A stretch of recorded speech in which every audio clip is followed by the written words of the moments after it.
occupying concurrently USEC for HR and HOPE. Yes. Sabay po yun. When were you appointed as Undersecretary for Human Resources and Organizational Development? We were all appointed together by the President July, but I only assumed Can you please state the year? July 2022 po. Okay. But I only assumed office in August 15, 2022 because I was still winding up my work with another office. So you would agree with me if I say that you were appointed as USEC for HR July 22, but you assumed the position August 15, 2022?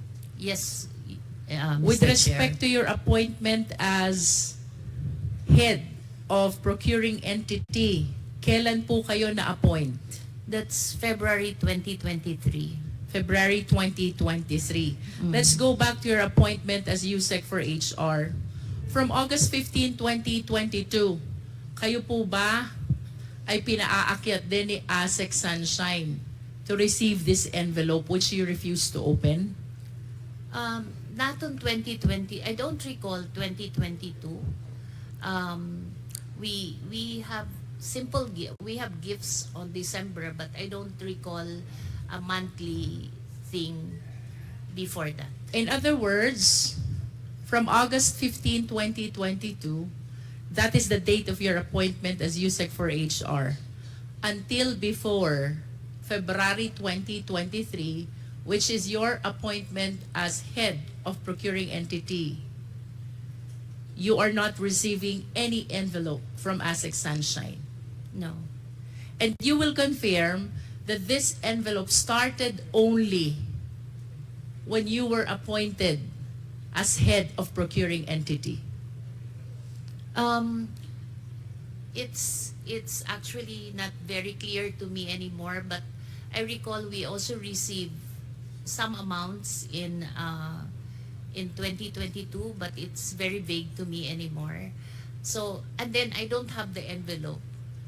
So, parang it wasn't. So how do you receive those amounts which are vague, not regular, if there are no envelopes? No, I think it's only once. It's like a Christmas bonus. Pero siguro hindi siya naka-envelope kasi I didn't keep it. Tama po bang sabihin, ma'am, na yun pong regular monthly envelope which you later on found out contains 50,000 per envelope ay nag-umpisa lamang nung kayo na-appoint as head of procuring entity? As far I'm still keeping those envelopes, so I would like to say yes. Yes, because it is very clear from your affidavit, no?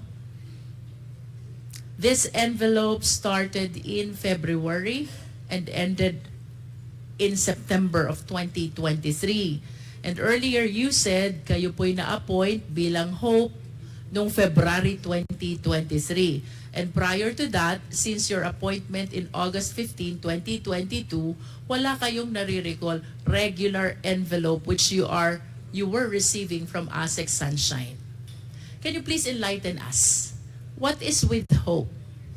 Bakit doon lang po nag-umpisa itong envelope na ito upon your appointment as head of procuring entity?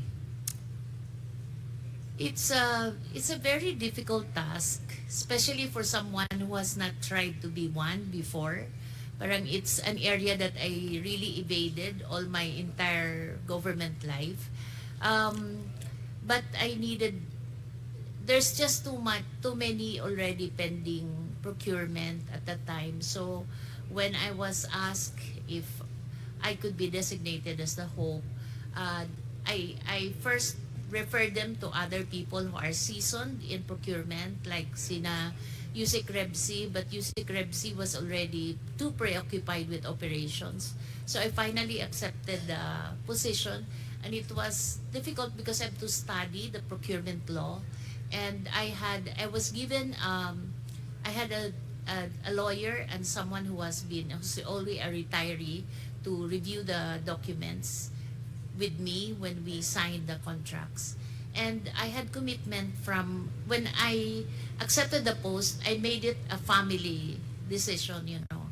Like among the execom, I asked our legal before Yusek Brady and ASIC Amanda Nograles, that everything that I signed has to be thoroughly reviewed by legal. And so I had that commitment of support from everyone in the execom, and so I accepted the post.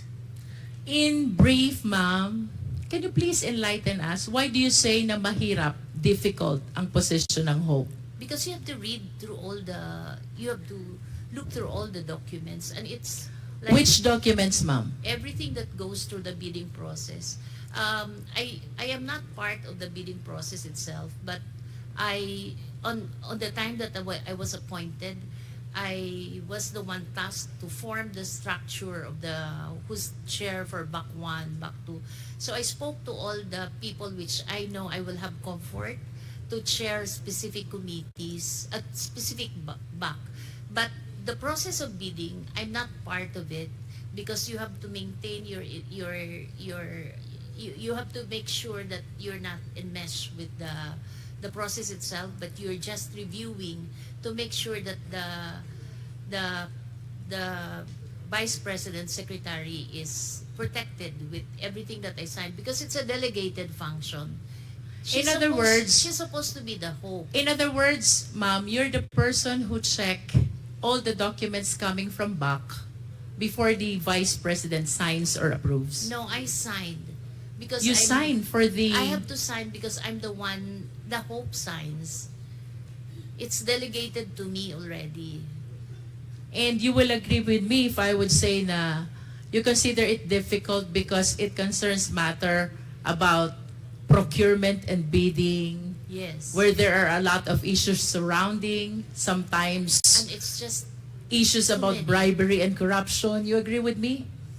yes, And what do you think is the reason kung bakit yung envelope nag-start lang during your appointment as Hope? I think Bakit it's- po walang envelope nung HR pa lang kayo? Tapos biglang nagka-envelope nung naging Hope kayo? I think it's like an allowance maybe for an extra work, because sometimes I have to stay until midnight to look at the documents when sometimes I have If one. that is just an allowance, ma'am, then the rest of the officials of the DepEd should be receiving also their respective envelopes. Do you think so? Don't you think so, ma'am? If that is just an allowance, then the rest of the officers of DepEd should have their own envelopes as well. Mr. Chair, that's precisely the reason why I did not open any of it. Because I understand. that was very uncomfortable on I my understand. And that leads me to the next question, ma'am. Why were you so uncomfortable with the envelope when you believe that that is just an allowance? Because, Ma'am, I'm 40 years, Mr. Chair, I'm 40 years in government. The only time I have an ombudsman case is when I advised my principal not to sign an importation, when I was the deputy cabinet secretary, and I advised my principal not to sign an importation because there was no rice crisis. That's my only ombudsman. I have to protect that name. Self-made po kami. I come from Samar. I was a scholar since I was grade 1 until I took my PhD. So I have all reasons to protect my name, Your Honor. And I'm in the home stretch of my career. And then I'm being thrown into that position, which I have no control because I'm only studying it. So that's my... Ma'am, I wish to remind you of the terminologies which you mentioned already. With all due respect po sa inyo, no? Because I want to elicit this information from you. Kanina po sabi nyo, the position, the job of Hope is very difficult. Do you confirm? Yes. Yes. And you did not open the envelope because you feel so uncomfortable. Do you confirm? Yes. And then recently you made mention na it was only once that I had this case with the ombudsman. Do you confirm? Yes, ma'am. And you also made mention that you wish to protect yourself. Do you confirm? Yes, And the Mr. reason, Chair. ma'am, is because you believe that that envelope is a bribe. Do you agree with me? Because I'm otherwise, you will not appreciate the job as difficult. You will not uncomfortable opening what you believe is allowance. You will not be thinking about the ombudsman case. You will not be thinking about protecting yourself. The reason why you are considering all these concerns is because you believe that the envelope is a bribe. Do you agree? Yes or no, ma'am? it's kind of harsh word to use, bribe, because if Or should I say, oh, it is a means to influence your decision being the hope? it could be. You said yes to that? You said it could be. Could be. I wish to manifest, Mr. Chair, that on the story, on the narration of the resource speaker about this envelope she received and she refused to open until the same is donated from February 2023 to September 2023 is a means actually